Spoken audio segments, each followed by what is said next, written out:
discussion agenda, item 15. Dr. Melton, do you want to Yes, ma'am. Thank you for the opportunity. introduce that? We're going to look at Exhibit F at this point. I'm sorry, Exhibit E at this point.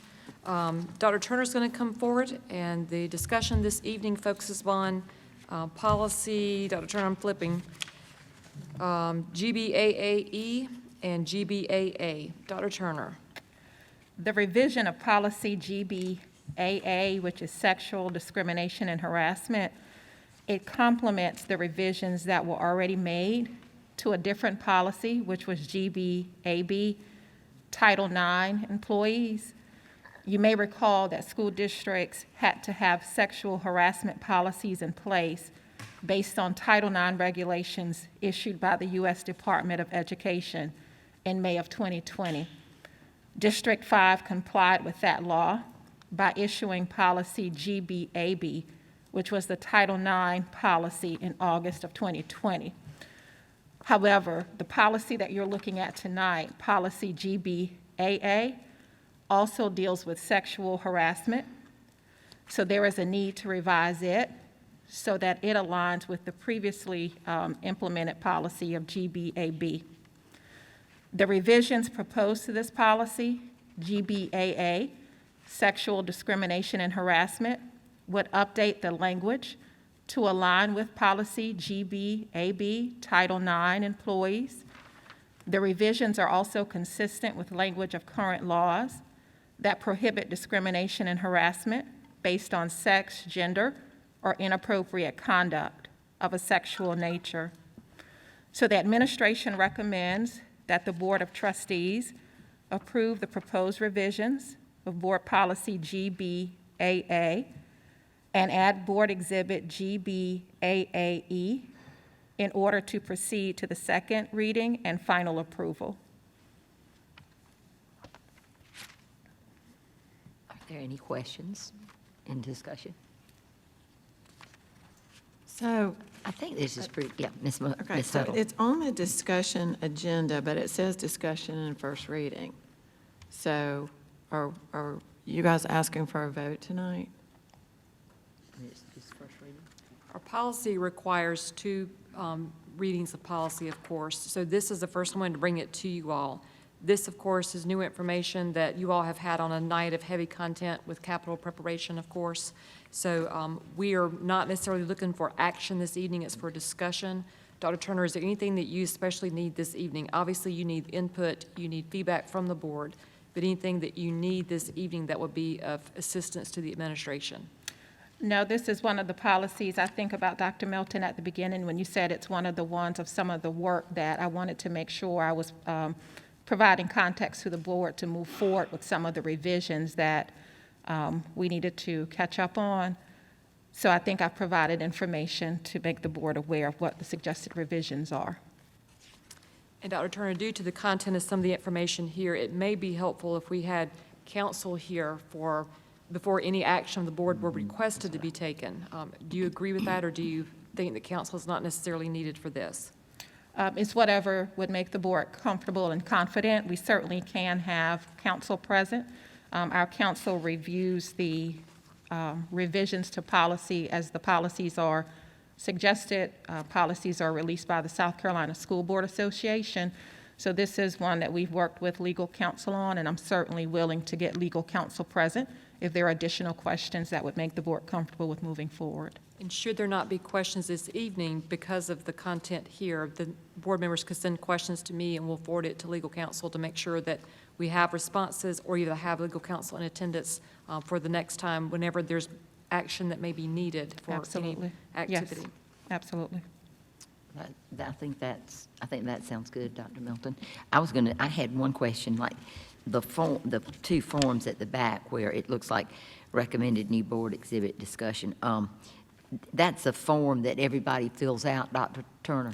Yes. And it'd be the person that is making the complaint? That's correct. With this policy, it allows us to have a process in place, so that form would be the formal process that employees could complete if they wanted to move forward with a discrimination or harassment case for us to investigate. And just for clarification, this policy refers to employees. Yes, Yeah. this is policy G for employees, Gotcha, yes. gotcha. Thank you. If everybody's happy with that, where you have time to study it, and we won't make a vote tonight, or, yes, question, yes, I ma'am. think you just answered it as I was raising my hand, but That's okay. this policy was written by the School Board Association, and it's been reviewed by our council. Yes, so For the way it compliance. works is the School Boards Association each year releases suggested recommended updates. When we receive those updates, we work with legal counsel to ensure the language that we're presenting to the board is compliant. So yes, it was a suggested release, edited with the advice of legal counsel. Okay, good. Mr. Lovelace? One question I had, I think in the past, and Dr. Harris can, I woke him up, no, excuse me, but Dr. Harris looked up but we have had in the past where we have policies for students and policies for employees. Yes, sir. Okay, when I read this, there were some words in there that kind of melded both together. So are we going to have another policy brought to us? It'll be very similar to this, but you're right, Mr. Lovelace, that one is going to be starting with the letter J. So it'll look very similar, except it will have the student portion of it. Okay, so when you have, I was just wondering, who investigates this? Is it somebody in the school system, or is it law enforcement, or? It is, so for the district, because this has a layer of Title IX, I'm the official Title IX coordinator for support for employee issues, and so I would leave that. But I will tell you, Title IX has a very specific process that involves a coordinator, investigator, decision maker, appeals. So that law has changed, but the investigation would start with the submission of the form to the Title IX coordinator. And at that point, a decision would be made about if policy GBAB, the Title IX policy, applies, or if this policy, the sexual, sex, gender, harassment, discrimination applies. But ultimately, it would start with the Title IX coordinator, which is me, and then Kelly Brown serves as our Title IX coordinator for student issues, and so it would start with her. Okay, thank you. You're welcome. Any other questions on that? All right, Dr. Milton, we'll let you bring that back to us. We are going to item 16, discussion and first reading approval of 2021-2022 board meeting schedule, Exhibit F. I'll ask Ms. Goggins to make her way to the podium, our Director of Communications. Ms. Goggins, of course, I don't want to take away whatever she may have collected for her thoughts, so I'll just turn the microphone over to Ms. Goggins at this point. Ms. Goggins. Thank you, Dr. Melton, Chairman Hammond, and board members.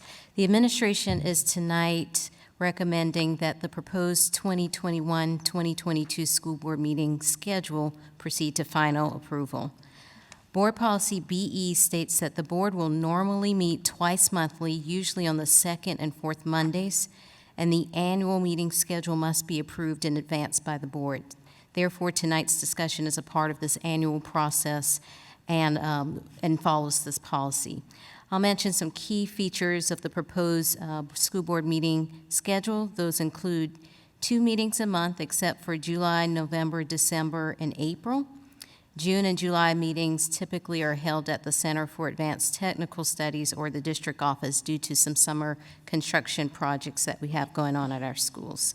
So once approved by the board, School District 5's approved school board meeting schedule will be posted on the website and shared with our staff and families directly using our automated messaging system.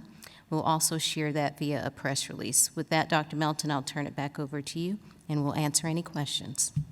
Thank you, Ms. Goggins. Of course, on the locations and the sites, we have added the asterisk to make sure that we may change the locations. This year, of course, has been a perfect example of that.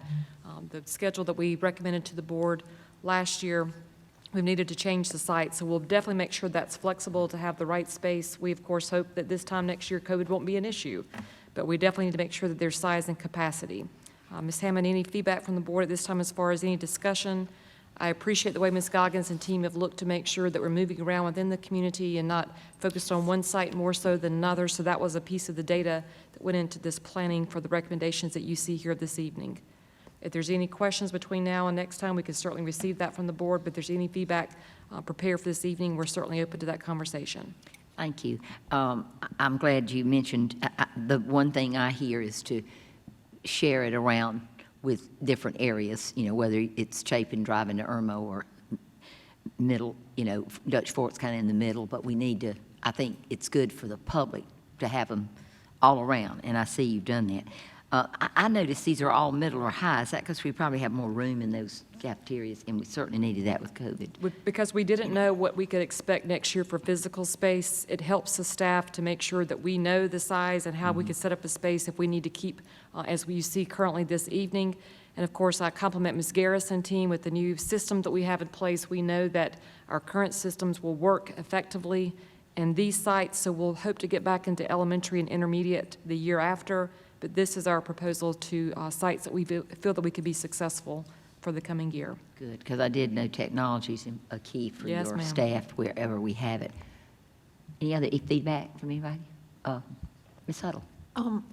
Relative to that, I was just wondering, and I know we can still do it with the asterisk, but seeing that Piney Woods will be new, and it does have a nice big open area, and the public would probably like an opportunity to see at least a part of the school.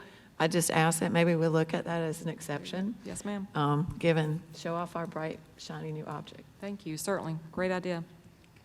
Any other questions? All right, so that was just for discussion. You don't need a first vote or anything on that. Okay, do I see anyone that might like to handle number 17, which is adjourn? Ms. Hines, I'd like to make a motion to adjourn. is there a second? Mr. Hogan seconds. No discussion, thank you. All those in favor?